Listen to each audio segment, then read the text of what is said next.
All right, good morning. I am Kevin Griffin, and it is Tuesday, September 2nd. Wow, September caught up with me quickly, and I'm back in Berkeley land, and from a couple weeks of teaching retreats, one in Indiana at the Oakwood Retreat Center, which is a place to check out if you ever get the opportunity, and then at Southern Dharma Retreat Center, also a wonderful spot for contemplative practice.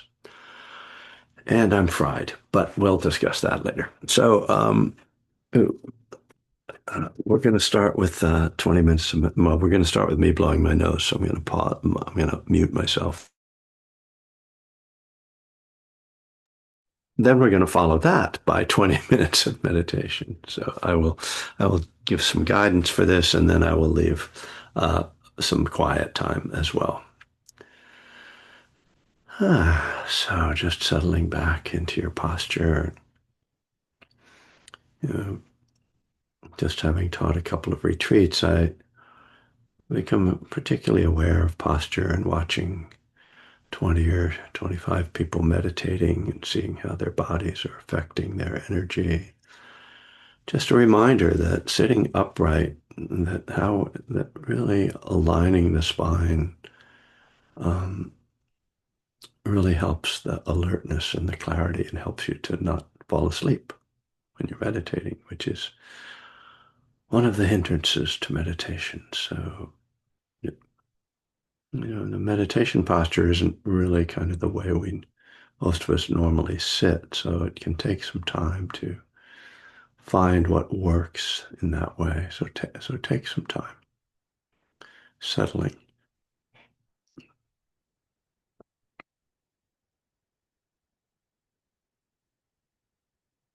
And you can close your eyes or just lower your gaze. You're on Zoom, taking the focus off the screen for a little while, just listening.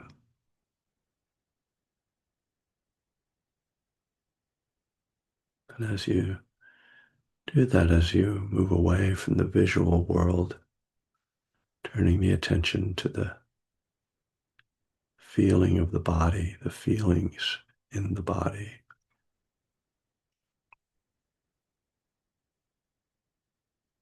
So this can just be the ordinary sensations,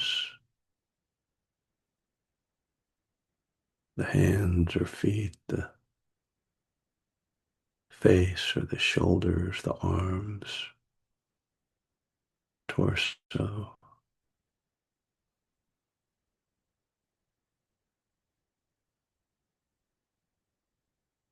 With mindfulness of the body, though, we also start to become aware of the more subtle sensations and the manifestations of the nervous system through the body, energetic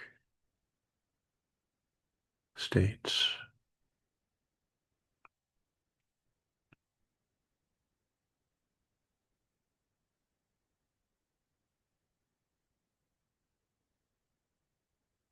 And beginning to use the breath as a focal point. You can feel the breath at the nostrils, the touch of air in and out. Or you can follow the breath at the belly or the chest, the rising, falling, expansion, contraction.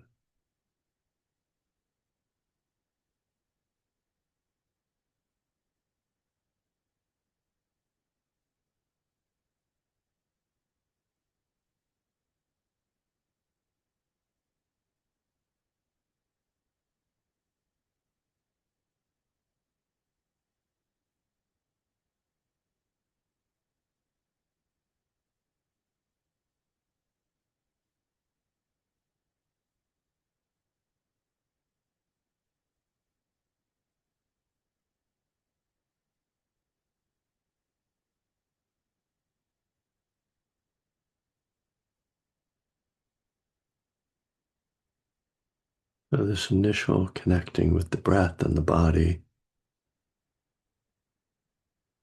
really a central element of our meditation.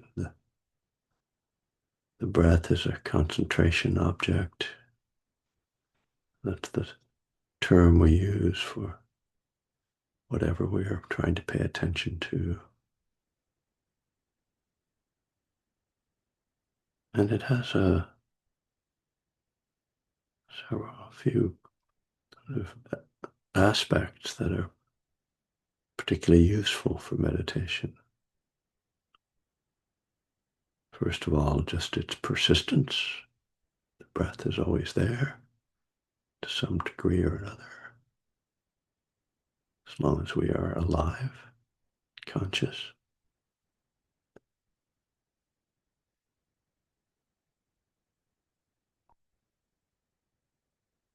It's also a subtle experience that's not distracting or disruptive generally,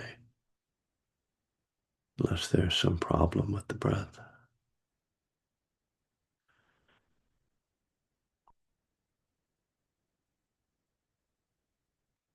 And then thirdly, it's generally a neutral experience, not particularly pleasant or unpleasant.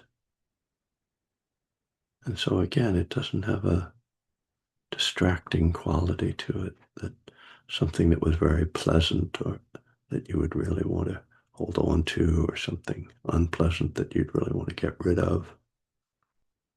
The breath is just there, simple. And when the mind comes to rest with the breath, it too can come into this balanced and neutral state, not grasping or pushing away anything, just settled, just here, just present.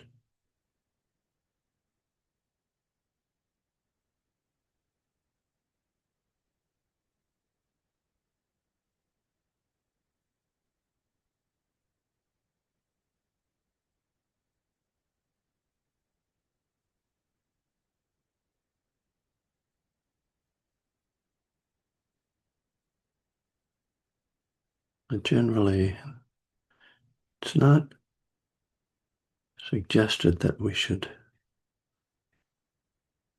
kind of cling to the breath or try to block out everything else, shut out thoughts or sounds or sensations. Rather, our attention is a little more open than that, so that the breath is there, kind of in the center, but there's also this peripheral awareness of the body and any aspects of your environment, like noises or a temperature, cool or warm, that's particularly noticeable.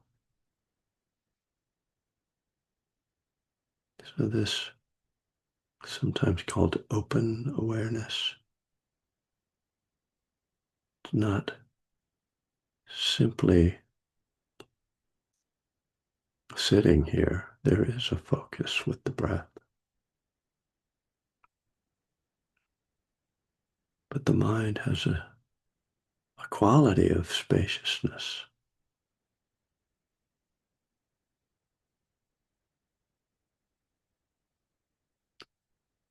And this spaciousness is maybe a little more natural than just trying to one-pointedly pay attention to breathing in and breathing out.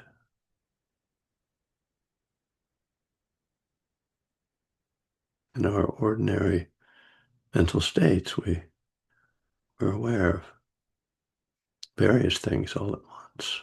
Might be walking and aware that you're walking, but also aware that there's traffic and that there's trees and that you're thinking about something.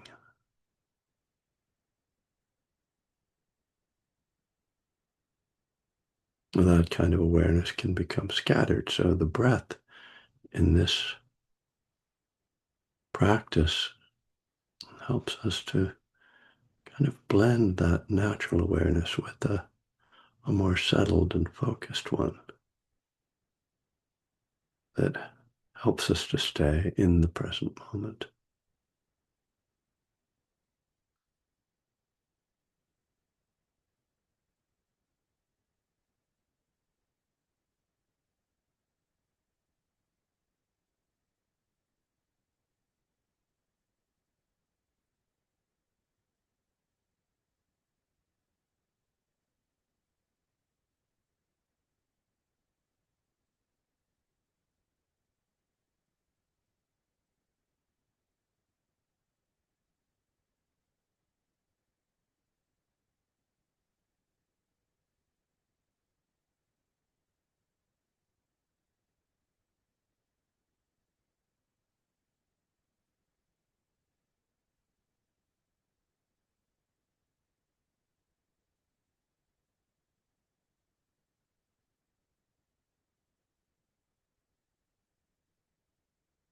For most of us, even with this effort to be present, at times the mind takes our attention away. The mind wanders. In fact, that can be a very persistent experience. And so how we respond to the wandering mind in the context of meditation becomes a critical element of this practice. And the primary response to that wandering mind is meant to be acceptance combined with awareness.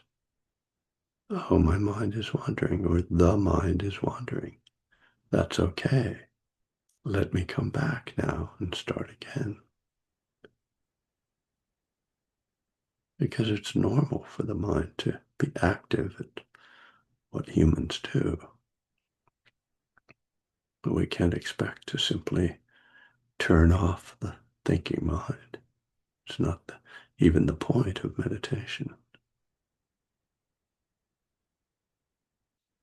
But we are trying to train the mind, strengthen our capacity to be present.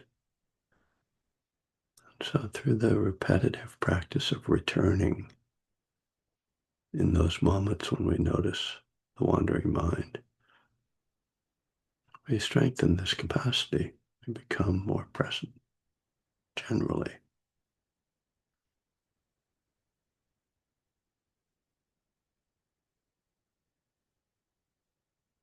If we react to the wandering mind with frustration or annoyance or judgment,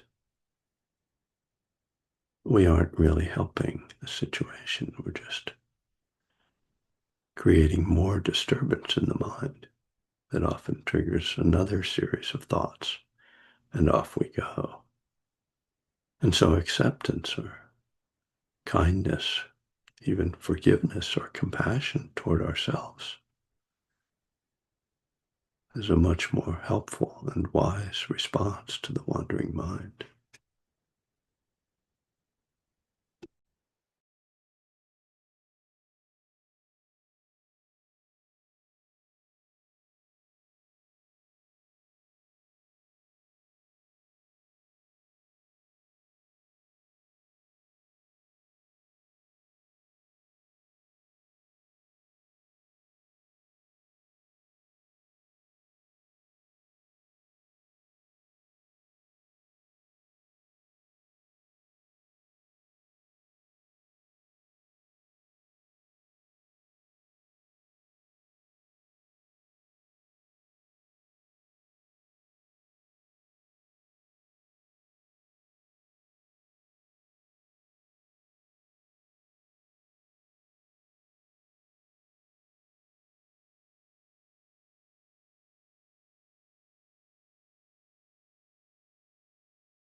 It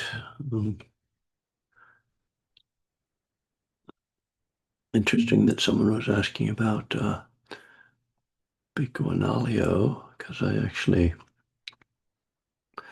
had I had his book on mindfulness of breathing by my meditation spot here at home. So when I sat down this morning, I picked it up as I finished my tea, randomly opened it, and essentially what I got to was what I the guided meditation that I did this morning was kind of based on what I was reading in there. So I suppose I can read a little bit of that.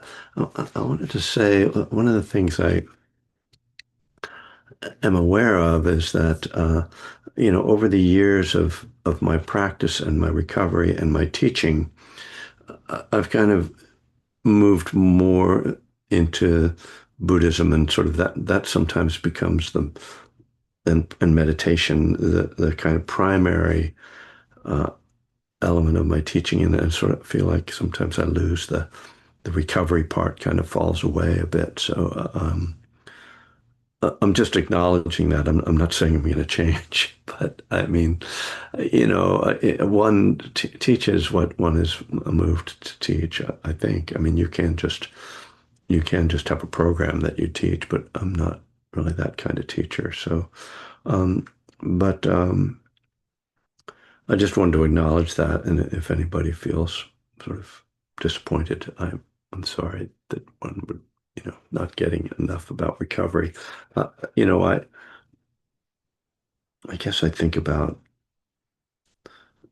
everything to me in the Dharma actually is kind of implicitly about recovery, and maybe I have to make that more explicit if I want people to know what I'm thinking. In any case, I thought I would read a little bit from this, uh, what what inspired that guided meditation. So this is Analio's book called Mindfulness of Breathing, and it's a study of what's called the Anapanasati Sutta, to put that in the, and this is something that I know many of you have heard me talking about, and I've written a bit about it. I have my own unpublished book. Shambhala wouldn't publish it. Anyway, if you're interested, I will put a link in it. I have put it on my website as a free download PDF. Um, and let's see if I can find it. It's under the books tab on my. It's the very last title on the books tab on my website, and this is the page. And then on this page, I'll put this link into the. And on this page, you'll see there's a link to a PDF where you can download it. And this, my book was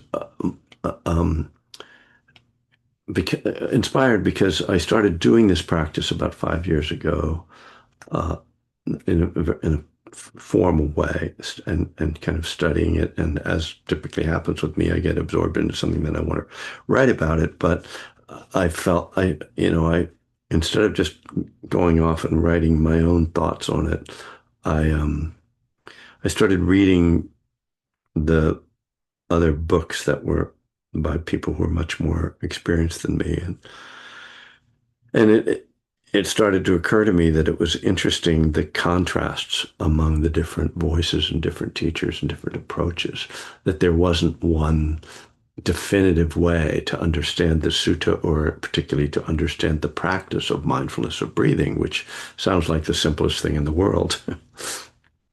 And so I essentially went through the 16 steps of the sutta and drew from several books in each section, as well as describing my own experience and sort of, having kind of a conversation.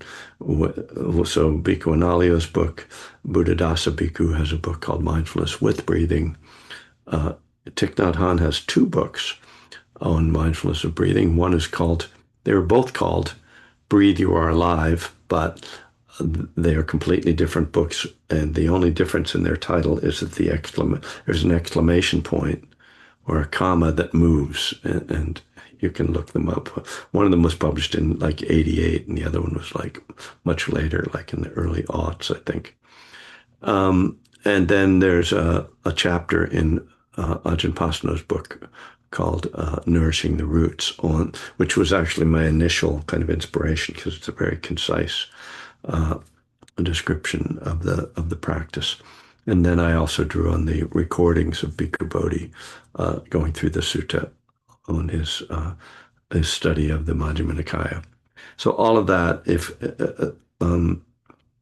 all the references to all those things are in this PDF. So instead of putting them all in the chat here, if you're really interested, there you are. So coming back to Analio's book, so the page that I happened to turn to when I just opened it randomly this morning is under the section called Modes of Attention. And it's so the sutta is divided into what are called tetrads, 4 sections with 4 instructions in each section. So the four tetrad is 4. And so it follows the mindfulness, the 4 foundations of mindfulness. Body is the first tetrad, feeling tone is the second tetrad, mind states is the third tetrad, and then insights or dharmas, different ways of characterizing the fourth tetrad, but it's more about like, what did you learn? How do you see this through the lens of dharma? And so the first tetrad, the 4 steps are, I can actually, I think he has the sutta in here, but the language is something like training thus, breathing in, experiencing the long breath, training thus, breathing out, experiencing the long breath. That's step 1. Then breathing in, experiencing the short breath, breathing out, experiencing the short breath. So there's a lot of right there, like, what does that mean? Well, there's a lot of discussion. The third line is breathing in, experiencing the whole body, breathing out, experiencing the whole body. And then the 4th step is breathing in, calming the whole body, breathing out, calming the whole body. So each of these steps has a variety of interpretations. Seems quite simple, breathing in long, breathing in short, aware of the body, breathing and being aware of the body, breathing and calming the body. But because it's 2,600 years ago in a dead language that people are trying to translate into a modern language through their own meditative experience, you get a lot of different versions of it. And there's been lengthy commentaries on the sutta throughout Buddhist history. So there you go. What might seem, mindfulness of breathing. What could be simpler than that? Never. You'll find out. So this is when he's talking about contemplation of the body. So the third step of the first tetrad, breathing in, experiencing the whole body, breathing out, experiencing the whole body. And there is some commentary that says, oh, this is experiencing the whole body of the breath. He rejects that idea. And I don't think it's that helpful. So what we can say then, what we're trying to do here is be aware of the breath and of the body.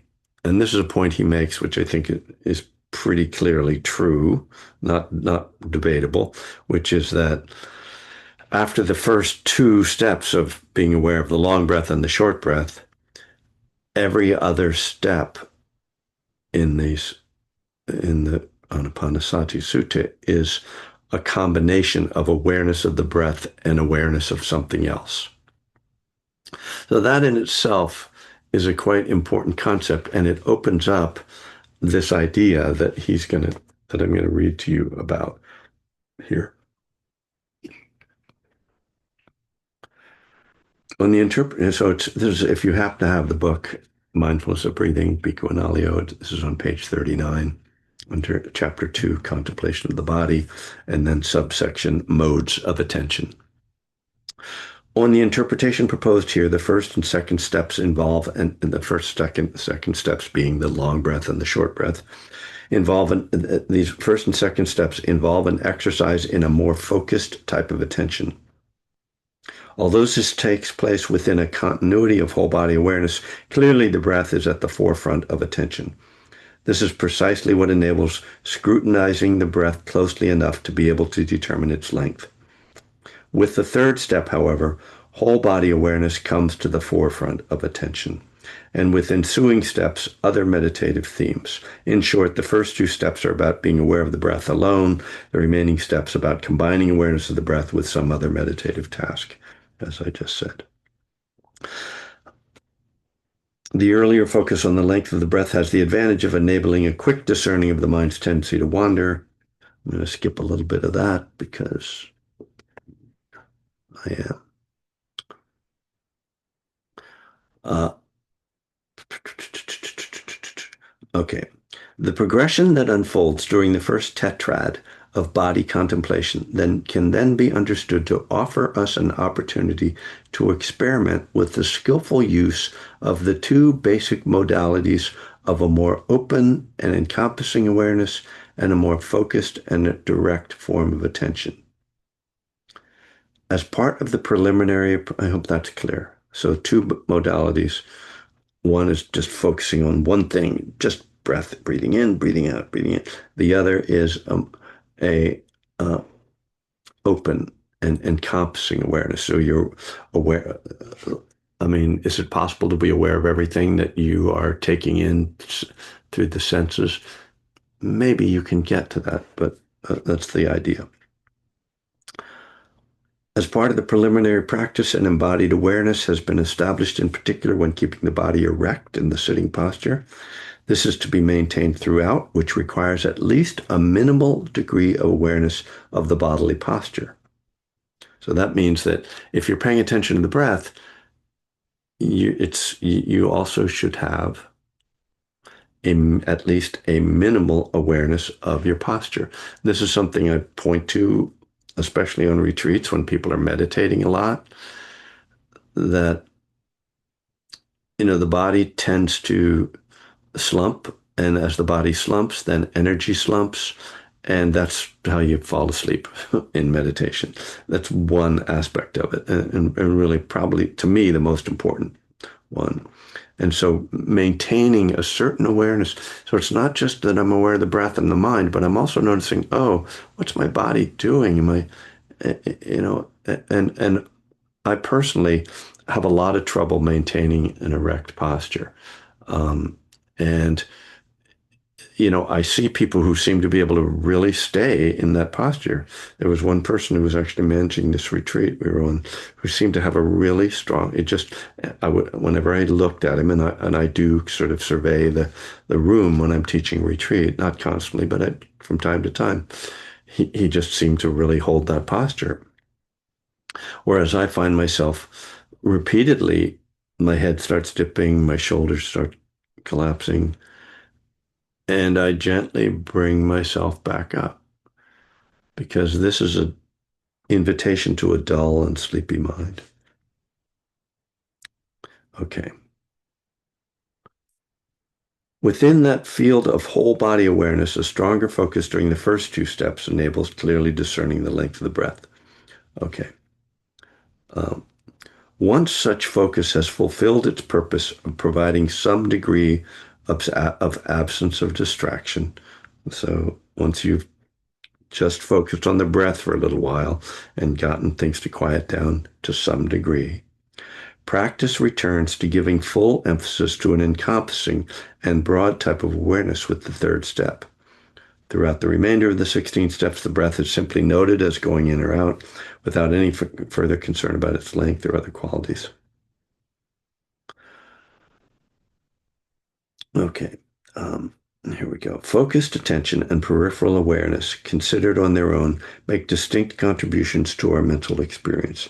Whereas focused attention picks out one aspect and thoroughly processes it, Peripheral awareness involves a more receptive, open, and inclusive perspective that enables seeing things from a distance, as it were, in their relationship to each other. So, let me can say that again. And a peripheral awareness involves a more receptive, open, and inclusive perspective that enables seeing things from a distance, as it were, and in their relationship to each other. That concept alone, we could, um, reflect on quite a bit. So their relationship to each other, we could say in traditional Buddhist terms, means how causality or cause and effect or the law of karma. In other words, if I notice that when I'm slumping, I get more sleepy, I'm seeing how posture is in relationship to the energetic state. And then I see that certain types of mental states or thought patterns show up in that energetic state. So I'm seeing things in relationship to each other. This is a critical idea of Buddhist meditation. There is this, I think, general misunderstanding that what we're trying to do in meditation is stop thinking. If I can just stop thinking and just pay attention to my breath, then I'll be meditating. And indeed, when one gets to a state like that, it can be very pleasant. And so that pleasantness reinforces this idea that the point of this is to get into a concentrated and indeed pleasant state. And I will say, it is not the purpose of this to get into a concentrated and pleasant state. That is simply a tool by which one gains clarity, which gives the opportunity for insight, wisdom, and thus a shift in our experience of reality and a shift in our understanding of reality, which fundamentally changes how we operate in the world. So, now we can bring this back to recovery because this is the exact same thing that seeing your addiction does. When you realize you're an addict, it's not like, wow, that's really interesting. I think I'll go to the bar and have another drink and talk about it. I mean, you could do that. But the idea of understanding that you are an addict is to transform you. It's meant to be an insight. So, spiritual awakening or admitting we're powerless over alcohol, whatever we call it, coming out of denial, changes how we operate in the world. We see things. We have a new perspective, a new reality. It used to be that drinking was a normal thing that we managed. That's how we thought of it. That was our perspective. Now we realize, oh, drinking or drugging or overeating or undereating or, trying to control people, whatever your addiction is, shift now and we see, oh, you know what? That really is not good. It's not working. It's harming me. I need to stop. And so there's this transformative experience that comes through insight. Waking up to addiction is an insight. And it's meant to be a transformative insight, one that is not just an idea, but one that is in fact changes everything within our life, changes our behavior, changes our thinking, changes our perspective. So this is the same thing that Buddhist meditation is meant to do in a broader sense, that enabling us to see things from a distance, as it were, and in their relationship to each other. I'm sitting here and I'm seeing my thoughts and I'm seeing the emotions that get triggered by my thoughts. And then I'm seeing the thoughts that come when I get in that emotion.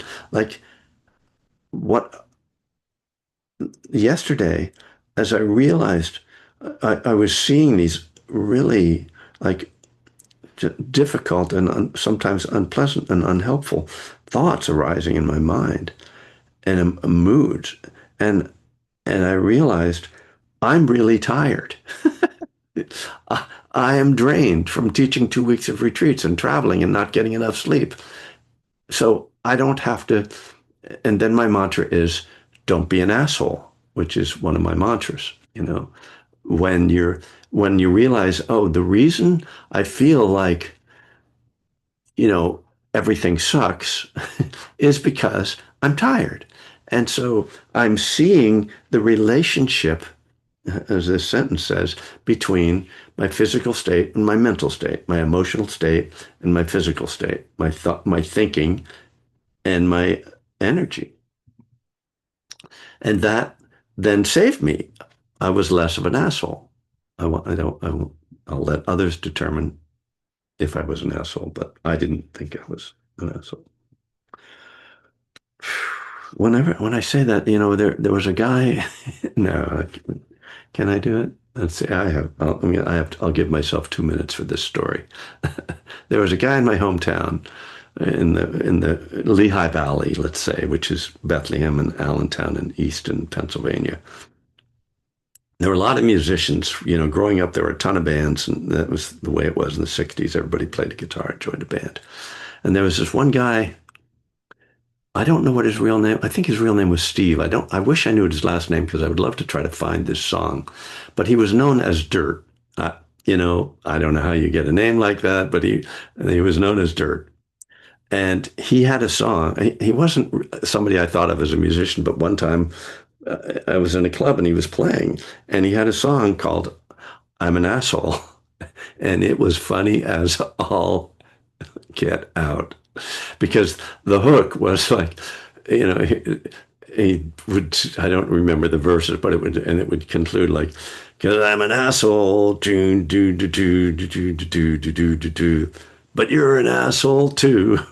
And it was like, that's great. It was just like, sort of like summed up all of life. Anyway, I don't know. These are the things that come through my mind. I just noticed it, because I said one word and then it triggered a thought about a song and then it triggered a memory. And there you go. Okay, finish this damn paragraph. Sorry. Due to its powerful thrust, focused attention can more easily fuel tendencies to fixate. Here's a critical idea. It's not really what you expect, how that you expect this sentence to end. Due to its powerful thrust, focused attention can more easily fuel tendencies to fixate. At the same time, it also facilitates a more thorough analysis of the chosen object and provides more depth of information about it. Peripheral awareness is less prone to trigger fixation at the price of potentially remaining more superficial and precise. So, read a little bit more. Uh, in the case of contemplating the breath, the ability to maintain a fairly stable awareness can be improved if the degree of focused attention we employ during the first two steps is combined with some degree of peripheral awareness. In other words, just focusing on the breath alone to the exclusion of everything else might at first allow us to dip in deep, but we also get more easily lost, which is a very curious thing, but quite true in my experience. This here he explains it. This is because the tunnel view that results from such exclusive focus makes it more difficult to notice when a diversion is about to lead to a displacement of attention. So I think of this as I focus on the front door so narrowly that I don't realize I've left the back door open. And that's kind of how it feels if you're really trying to focus in concentration and then you realize I'm completely lost. And it's a very strange thing.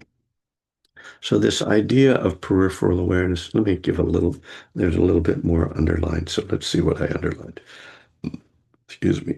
With some degree of peripheral awareness maintained, however, even though the initial plunge is less deep, the advantage is that potential diversions can be noticed when they enter the edges of our field of awareness, the back door, and thus before they have successfully captivated our attention. Now, this is a concept that I think is so important and needs to be emphasized because it goes against I think, the intuitive understanding of what meditation is and what people so often seem to think meditation is. I'm supposed to just pay attention to my breath, as I keep saying. But this isn't something that I think you can just read the words and then do it either. It's a it's a delicate and subtle process. Uh, and, it helps to sit a lot, to, go on a retreat, go on and experience the different mind states and play with it. You sort of have to get in this little dance with the mind, with the attention. And, yeah, and ultimately, I'll say that, one advantage of working with a more open awareness is that it's more natural, as I kind of was talking about earlier, so that it's easier to then blend what you learn in meditation into your daily life and into your daily activities because if all you know how to do is be like really really focused, like, okay, I'm going to wash this cup now, okay, now I'm going to rinse this cup, and I'm going to now put it over here. You're not realizing that the water is running and it's spilling out onto the floor. Like, oh, wait, I'm not, or that the doorbell is ringing or whatever. It's not it's not a practical way of operating. So, and I really have always, I'll say always, at least I have long wanted my meditative practice to integrate into my life in a way that made sense. Because it doesn't make sense for me to kind of try to, like, I'm just living my life like I'm doing walking meditation all the time, and I'm not paying attention to anything else. I describe it as the idea of like you're really concentrated walking down the street, walking the sidewalk, and you come to the intersection and you just step into the street because you're just concentrated on your feet. And then when the car hits you, it's like, oops, I should have had a more open awareness. Like, there's more than just my feet in the world, and that's kind of the graphic description of this practice. So I'll leave it at that. And I hope that's of some benefit for people's practice. And we have a few minutes left for anybody who wants to comment or uh, question. I will say, one thing that I do really want to let people know that I don't think that I have all the answers or that I'm right about everything. So sometimes I might say something that you actually disagree with or even know something about. Like I love to spout off on things that I don't really have any expertise on. And so if I ever say something that you're like, oh no, that's actually, I've studied that, or I've read that, there's a sutta that says this, and what about that? Please let me know, because I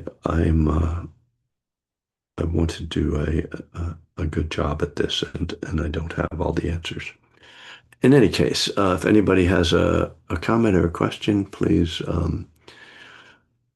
either virtually or, uh, raise your hand or just unmute yourself and dive in.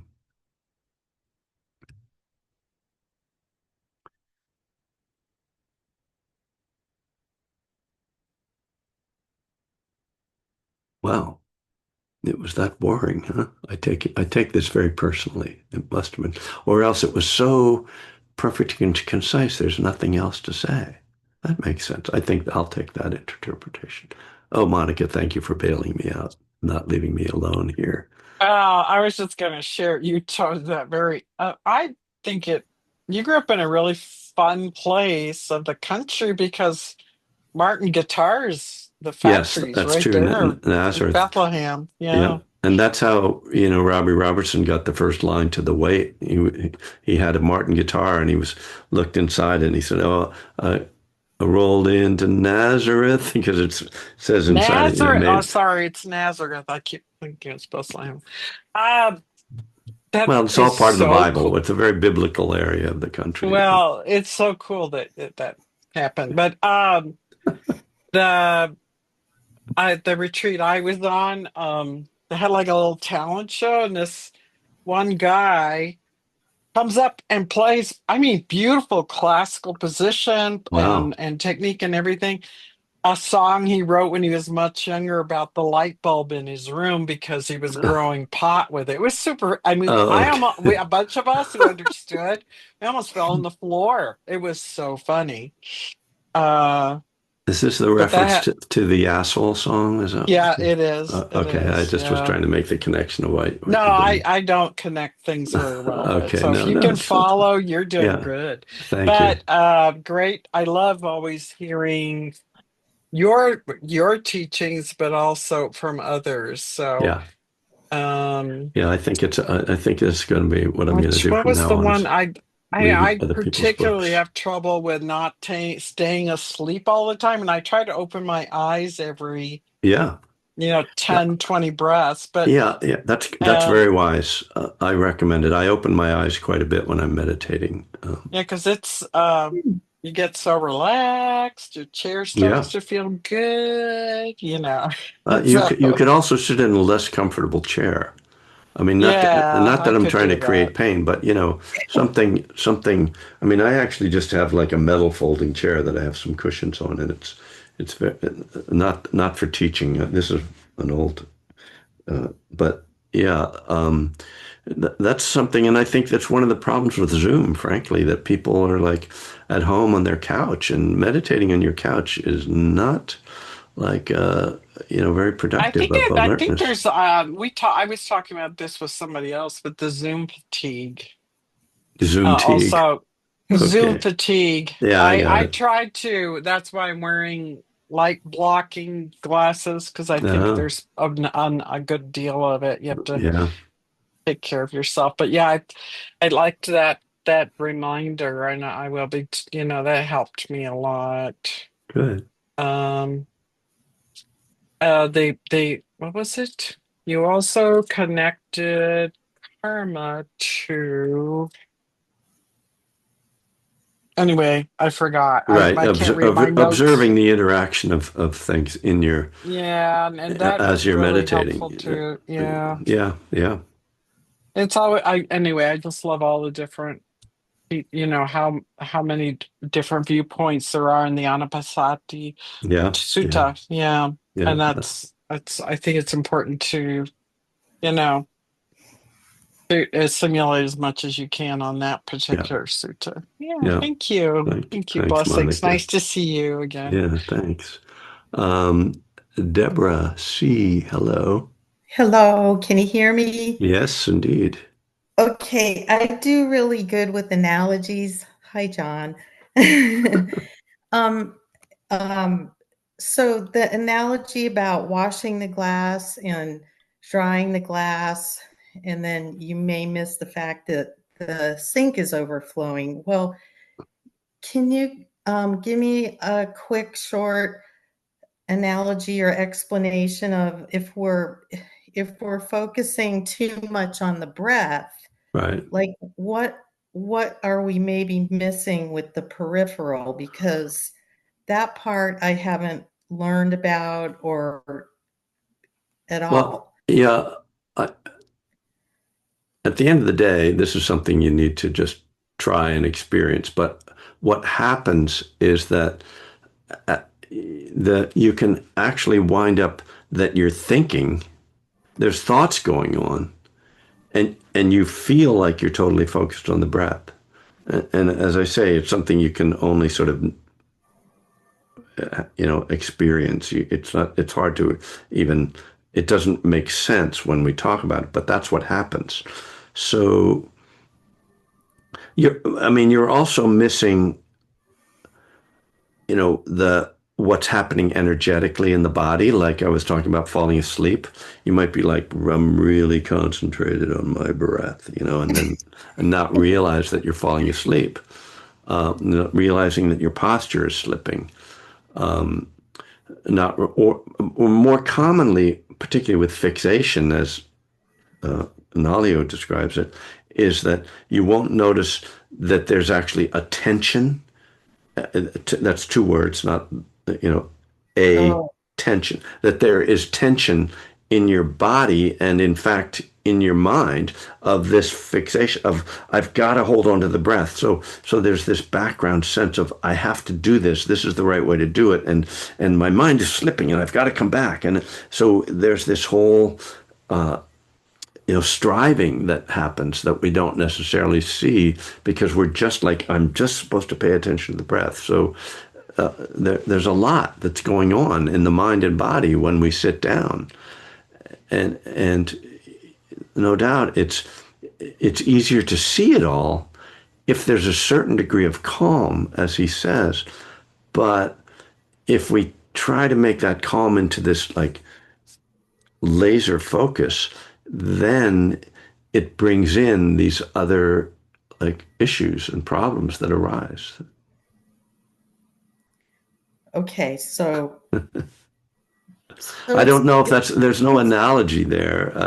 yeah, For it's you. kind of it's kind of like yesterday I had my cat outside with me, but I had to keep every once in a while looking over at her to make sure that she wasn't running away, but I was more focused on pulling weeds, but I Yeah, had there you to go. keep doing that occasionally. So I guess it's kind of like it's good to kind of go back and forth.